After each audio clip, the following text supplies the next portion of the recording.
आज मला जायचं होतं टायपिंगले. गाडी काही नव्हती घरी. काढलो चप्पल, घाललो मग चप्पल निघलो मग पैदल पैदल जायसाठी.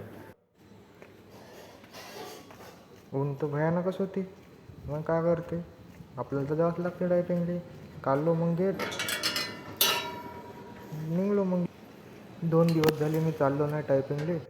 दोन्ही पण दिवस लग्नालाच गेलो. मग काय करते, जा लागते आता. पैसे तर दिलेले आहे आपण पूर्ण. टायपिंग जर नाही गेलो तर मग काय नापास होण्यात काही अर्थ नाही. निघलो मग पैदल पैदल. ऋतिकला विचारलं, ऋतिक म्हणलं तो गाडी आणला का? तर तो का म्हणे मी काय गाडी नाही आणलो म्हणे, मला मा बाबा गाडी नाही दिला म्हणे आज म्हणे. अरे यार म्हणलं आता कसं म्हणलं. जाऊ दे बा म्हणलो, आता आलो म्हणलो अर्ध्यापर्यंत पैदल पैदल, तर आता येऊनच जातो म्हणलो. ऊन तर भयानकच डेंजर होती आजची. पण काय करते, जा लागते बाबा पैदल बी एखादी दिवस. आलो मग. इथं भेटला मग केळीवाला. आपल्याला काय घ्यायचं नव्हतं केळी. जाऊ दे म्हणलो, तू मागच थांब भाऊ म्हणलं, मी चाललो म्हणलो आता लवकर लवकर. निघलो मग. आलो होतो आपण आता, तर काही पाहायचं कामच नव्हतं. आता तर आपण आलो होतो डायरेक्ट बिरजा मुंडा चौकात.